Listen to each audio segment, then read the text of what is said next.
Hello referees, this is Dan Van Adestein again. I'm one of the Region 3 directors for WHOA. First of all, I want to apologize for the glitch I had on my last video. It was a 7-minute video, but only 5 minutes of it downloaded. So I'll fix that glitch this time. And I thank everybody who listened in. I had 111 views on it, so that's awesome. First thing I want to talk about is score sheets. Now remember, when you sign the score sheet, or just before you sign the score sheet, make sure you look it over real close. And make sure that the scorekeeper did the correct job of writing down the penalties you called.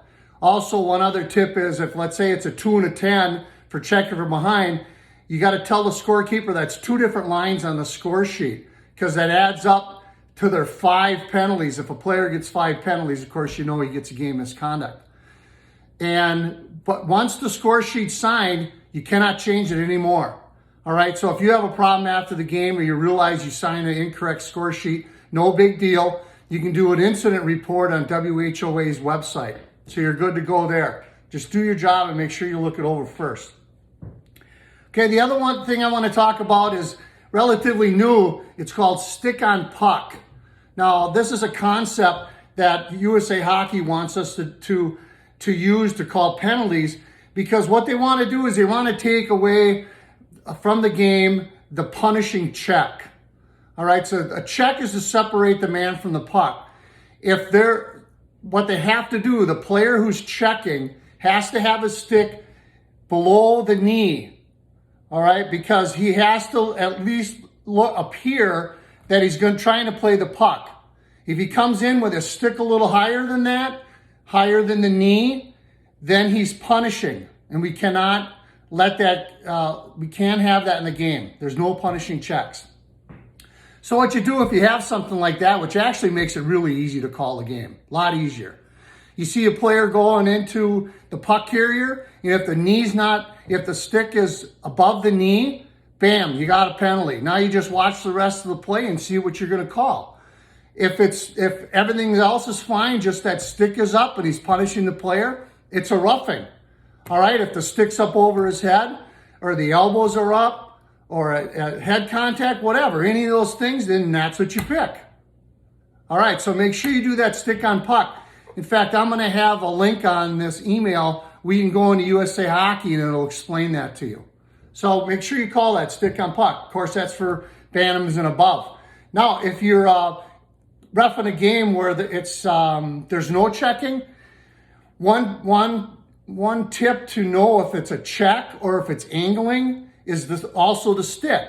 If the stick's down on the ice and there's some position change, some angling, it's most likely not a penalty because the stick's on the ice. But if the stick's up in the air and they angle or they hit them hard, that's a good sign that could be a checking penalty.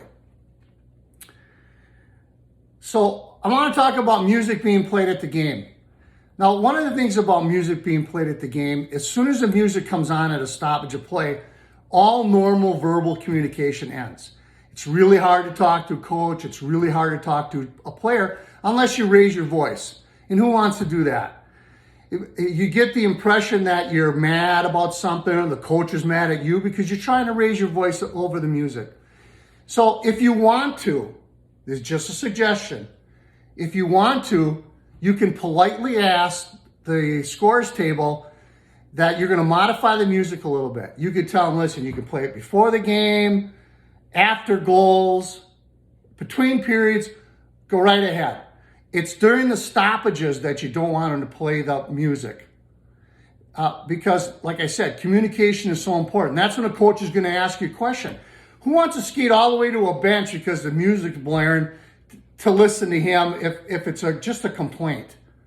All right? So that's what I recommend you do. Now you might ask yourself, oh my God, is that even in the rule book? Yes, it is. It's 502A. You should look at that. So what it says is the referee shall have authority over all participants and his decision is final. So there you go, 502A, use it. Abusive officials. Last weekend we had 3 coaches thrown out with game misconducts. I'm glad to see that we're making those calls, but it saddens me too. There's nothing more stressful than having to throw out a coach. All right, we got to do it. And we know the procedure, bench first, game misconduct, it's the same incident, write up the report. But let's talk about coaches that are just talking to you, all right? 95% of the coaches aren't like that where we got to throw them out. You're bound to get a coach to ask you a question or make a comment. It's going to happen. Don't take it personally. Last week, I called up a referee because I heard through the mill that he kind of had a game where the coaches were yelling at him. So I asked him about it. Were the coaches on you? And he says, well, kind of, but he says, we kind of deserved it. We missed some calls. Okay, I thought that was a great attitude. So don't take it personal, like I said before, and communicate with the coaches. So let's say, for example, this referee maybe missed a call. Why not just say to him, coach, you're right. I should have got that. I apologize. I mean, you don't even have to say you apologize. Just say, you're right. I should have made that call. And work harder on that.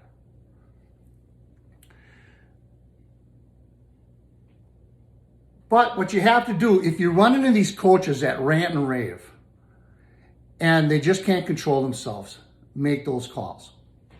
Okay, so I'd like to wrap it up. I appreciate all you referees working games. We are a big part of this game, and a lot of players, coaches, and parents want us to succeed. It's only a small majority that causes problems. So keep up the good work. Remember, playoffs, tournaments, invitational tournaments, state tournaments are coming up. We should be in a prime condition right now. We should know the rules. We should be at the top of our game skating. And so let's go out there and have some great games. Thank you very much.